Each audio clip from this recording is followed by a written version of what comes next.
vida de Francisco Cândido Xavier, ditado pelo Espírito Emmanuel. O amigo oculto, mas os olhos deles estavam como que fechados para que não o conhecessem. Lucas capítulo 24, versículo 16.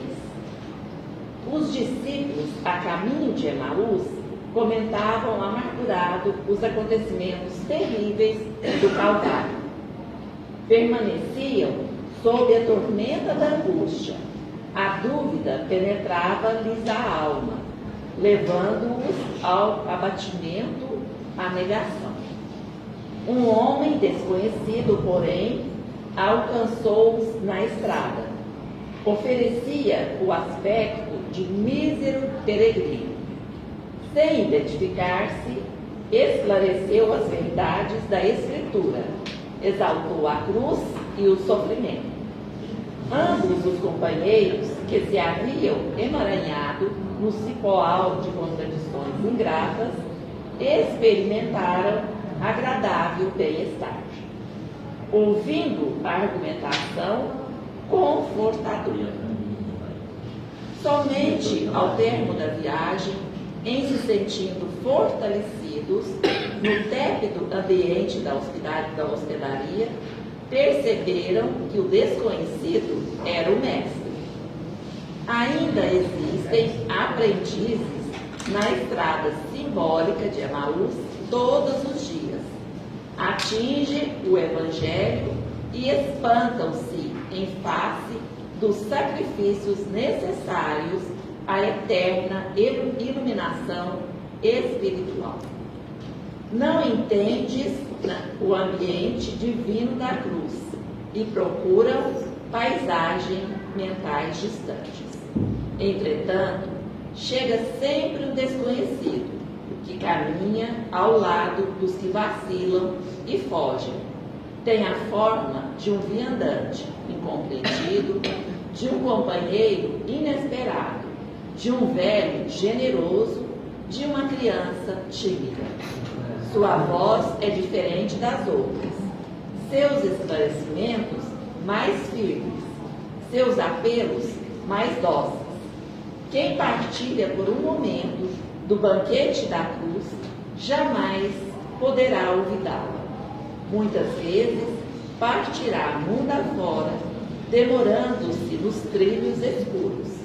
No entanto, minuto virá em que Jesus, de maneira imprevista, busca esses viajores transviados e não os desampara, enquanto não os contempla seguros e livres na hospedaria da confiança.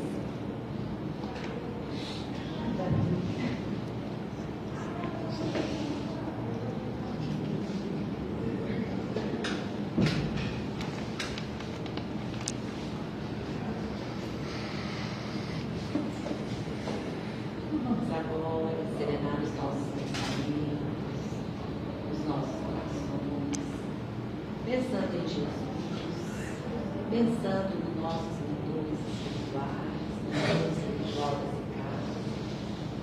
Pedir a eles que estejam conosco nessa noite, nos iluminando, nos envolvendo com muita paz, com muita serenidade, que possamos receber as bênçãos do Mestre Jesus, as bênçãos do nosso Pai misericordioso e também dos benfeitores amigos. Que nós, nesse momento, possamos entender a mensagem, compreender tudo aquilo que foi passado para nós, que o mentor espiritual dessa casa possa intuir filhos para que a sua mensagem chegue até nós. Pensando sempre em Jesus e com a permissão dos benfeitores amigos, nós vamos dar início aos trabalhos da noite de hoje. Que assim seja.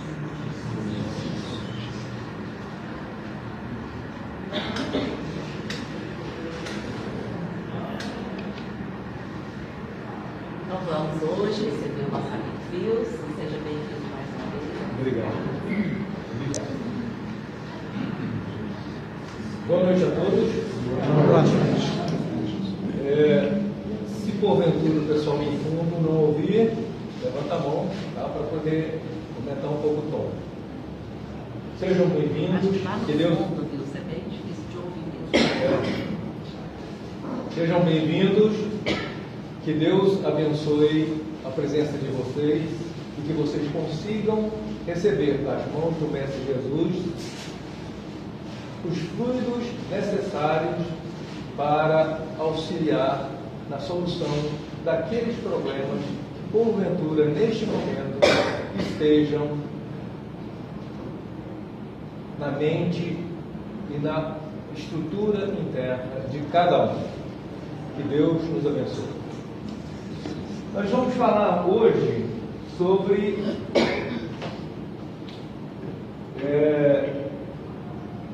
descobrir-se pode ser desconfortável.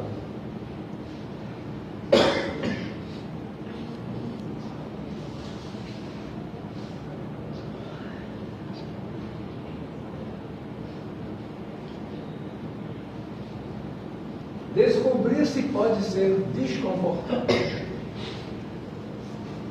Nós vamos falar desse tema fazendo um breve relato da nossa condição aqui na Terra agora. E depois vou usar alguns slides para dar uma fundamentação sobre o tema em si. Nós estamos encarnados para a correção de alguns problemas. O nosso espírito é devedor de situações mal resolvidas de encarnações passadas. Mal resolvidas ou mal conduzidas, ou por vício ou por algum tipo de preconceito, prepotência, nós porventura tenhamos ferido outras pessoas. Na nossa contabilidade divina, não existe uma forma de perdão daquilo que a gente cometeu. Na contabilidade divina, nós temos a oportunidade de corrigir com boas ações aquilo que nós fizemos outrora. Portanto, nós encarnados num corpo com uma série de necessidades e o espírito vem com um propósito. Normalmente, o propósito do espírito às vezes não combina com as demandas do nosso corpo. E isso dá um certo desconforto. Como nós estamos aqui, não é, esquecidos do nosso passado, porque por necessidade, né, tem até uma observação de Chico Xavier que é muito interessante a respeito desse assunto, porque quando a gente faz uma cirurgia, né, a gente recebe uma anestesia para fazer a cirurgia, não é isso? Senão a gente não aguentaria. Então, anestesia, né, é uma forma de você suportar a dor de uma cirurgia. E o esquecimento é a anestesia para você suportar a convivência, né, despertando pouco a pouco do nosso passado. Porque também a gente não aguentaria, né, tanta pressão daquilo que já fizemos e temos que corrigir. Então, esse processo que a gente vive hoje no corpo, fornecendo uma ferramenta ao espírito para poder fazer essas corrigendas, isso de certa forma faz um impacto muito forte no nosso corpo e dá alguns desconfortos. Esses desconfortos, né, quando a gente vai despertando, eles são mais fortes. Né? À medida que o esquecimento é maior, a gente tem às vezes algum incômodo, mas ele não chega às vezes a manifestar. Mas à medida que o tempo vai passando, você vai tendo necessidade de fazer as correções, portanto, esse aspecto do passado se faz mais forte, trazendo esse desconforto. Por isso que a gente colocou, né, esse desconforto como necessário. É uma sensação natural, muitas vezes necessária para o crescimento pessoal. Nós vamos descobrir que nós não somos tão bons quanto a gente imagina. Nós não somos tão eficientes como imaginamos, né? Nós temos muito medo de buscar o que a gente tem dentro da gente e conviver com aquilo, porque aquilo vai nos incomodar. Mas não há outra forma de solucionar esse problema a não ser fazer o despertamento pessoal, que é coisa subjetiva. Cada um de nós vai ter que fazer isso. Ao reconhecer, né, e lidar com o desconforto de forma saudável, podemos aprender a lidar com as dificuldades que a vida nos apresenta. E isso facilita muito a nossa convivência, né, uns com os outros. A partir do momento que a gente consegue um pouco mais de resiliência através do nosso conhecimento, sabendo que temos defeito, temos uma porção de problemas a resolver, a gente também entende que o outro passa pelo mesmo processo. Tá certo? Isso nos faz uma fronteira de relacionamento um pouco mais suave. E torna-se mais fácil conviver. Porque muitas das vezes, ou na maioria das vezes, as pessoas que estão ao nosso lado são aquelas que, junto com a gente, têm maior necessidade de convivência para poder fazer o resgate simultâneo. Muitas vezes a gente está numa família, às vezes ao lado de um inimigo de outrora. E aí a gente às vezes tem desconforto. Mas a gente não sabe porque a gente esqueceu, mas a gente acaba tendo essa sensação. E à medida que a gente vai aprendendo a nos olhar, a nos perceber como pessoa, como gente com necessidade de transformação e de mudança, a gente também percebe que o outro está no mesmo processo. Isso facilita a convivência.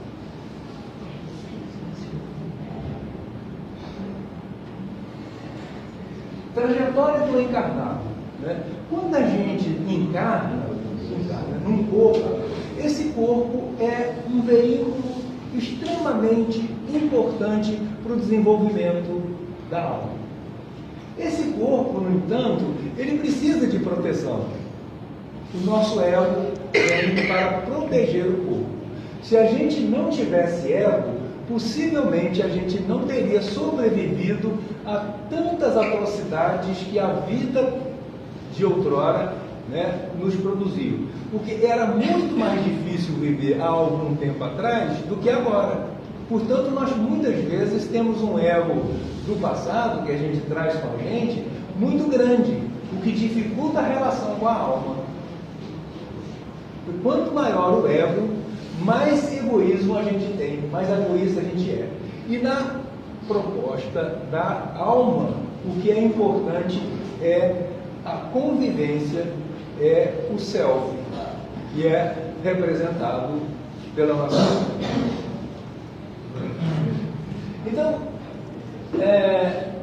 o corpo favorece ou permite que o espírito, através, né, dessa encarnação, ele consiga expressar-se dentro das necessidades que ele tem. Né? O corpo permite que o espírito possa fazer o resgate através de movimentação física, algo que é psíquico. Ok? E essa convivência tem um determinado tempo. É uma vida. E durante essa vida, a gente precisa se preparar para fazer com que a convivência entre o espírito e o corpo seja a mais pacífica possível, para que a gente tenha o melhor resultado. Né? Essa convivência sempre deverá estar sob o comando do self, que é da alma. Porque quem está para desenvolver é a alma. O corpo é para manutenção, é para manter-se vivo para fazer o trabalho de aprimoramento da alma.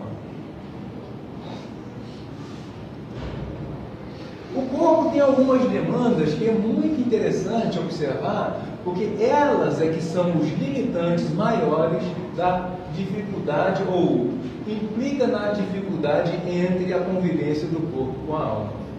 Por quê? Porque a gente precisa de coisas que são necessárias para a sobrevivência, do tipo alimentação saudável, exercício físico regular, sono, hidratação, né? Isso é o quê? Isso é só para o corpo. É para o corpo. Claro que isso tem também uma função para a alma, porque o corpo com isso mantém-se vivo e mantém-se então a relação entre corpo e alma para fazer o desenvolvimento da alma. Mas essas medidas são todas especificamente feitas para manutenção do corpo. As demandas emocionais. Nós temos conexão emocional. A autoestima nossa está baseada naquilo que a gente acha que, né, estamos bem, né, estamos aparentemente bem, estamos bem de saúde, estamos... A autoestima é super importante para que o corpo tenha vida. Gestão de estresse, precisamos de ter prazer, precisamos de ter diversão. Por isso é que é muito importante a gente estabelecer uma relação com a vida onde a possibilidade de sorrir seja frequente, a possibilidade de sentir bem seja frequente, de não ter fome, de não ter sede. Não é para regalar-se com comida, não. É para alimentar. Os prazeres da vida, eles são muito físicos e eles estão, de certa forma, relacionados com coisas que a alma, né, não demanda. Vamos ver se... E as demandas psicológicas? Tem que ter um propósito, um significado. Aqui é algo já que começa a fazer uma certa conexão com a alma. Qual é o nosso propósito, né? O propósito do corpo, vamos dizer assim. Ele precisa estar vivo, manter-se vivo, né? Ele precisa entender, ou a gente precisa entender, que o nosso corpo é extremamente importante para a alma. Nessa encarnação, o nosso corpo é fundamental para que a alma desenvolva de forma mais eficiente o projeto que ela está aqui para cumprir. E se o corpo estiver saudável, né, e a gente entender isso, cuidando bem da saúde, não bebendo, né, não fumando, não usando drogas, não que eu seja contra nada disso, não é isso não. O propósito nosso é que o corpo esteja o mais saudável possível para poder permitir uma boa relação com a alma, ou seja, permitir o desenvolvimento ou a elevação moral da alma. Outras demandas: conexão com a natureza, criatividade, expressão, comunidade e apoio. A gente precisa estar inserido num contexto, né? Num contexto social, num contexto da natureza, um contexto de vida onde a gente possa perceber, né, que somos parte desse meio, a gente desenvolver confiança na gente e nos outros também. O Espírito tem um propósito. Esse é basicamente o porquê nós estamos aqui agora. Evolução constante ao longo da jornada através do aprimoramento moral. Uma perfeição do Espírito, perfeição relativa. Por quê? Porque mesmo que daqui a alguns séculos, ou daqui a alguns milênios, a gente consiga uma evolução elevada, perante a grandeza divina, nós ainda somos extremamente limitados. Por isso é que ela é relativa. Ela não vai ser absoluta nunca. Absoluta é Deus. Desafios da convivência. Muito embora a convivência do corpo com a alma não seja impossível, ela pode ser perfeitamente compatibilizada, mas nós vamos ter dificuldade. Por quê? Porque o corpo tem a tendência de olhar para si de forma isolada. Nas nossas vidas diárias, a gente nem percebe, a gente nem lembra que tem espírito. Ou você lembra? Não lembramos. A gente não lembra. Então, quando a gente está nessa situação, o que acontece? Normalmente a gente esquece o propósito da alma.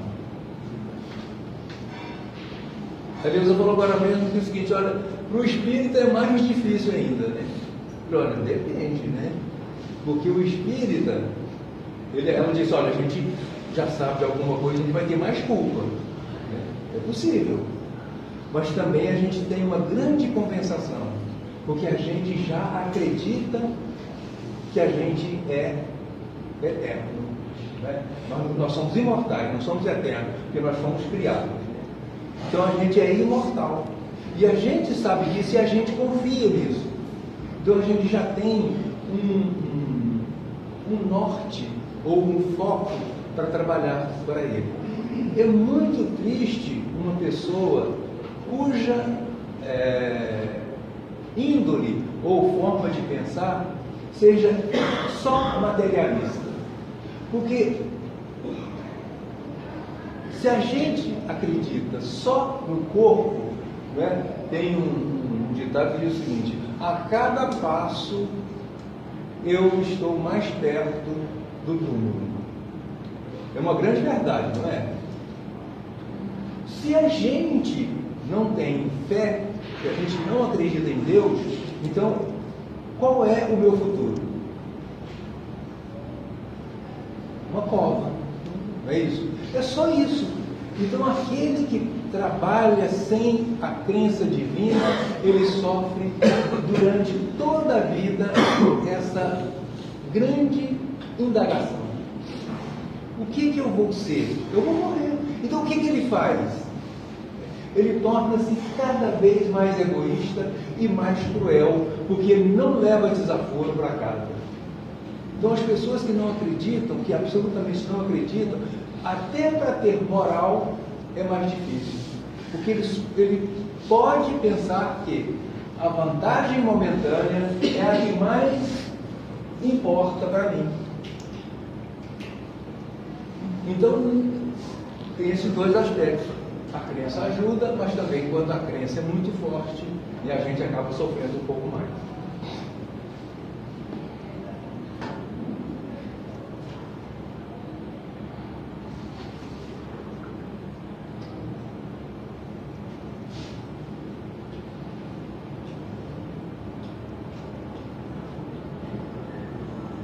Porque normalmente o corpo não alinha perfeitamente as aspirações dele com a alma. Esses desejos e necessidades do corpo, de onde eles vêm? Né? A alma encarnada ela vem com uma série de problemas, né? Problemas não, ela vem com uma série de vícios, vamos dizer assim, e vem com uma série de débitos. Né? Isso está esquecido. Nós esquecemos do nosso passado, até porque, para não sofrer muito a dor daquilo que a gente fez, sabendo que nós fomos cruéis num determinado tempo passado. Mas a gente carrega isso, e isso nós estamos aqui para resolver um pouco agora. Não vamos resolver tudo, mas dentro do nosso projeto de reencarnação, nós viemos com algumas demandas para solucionar durante essa encarnação.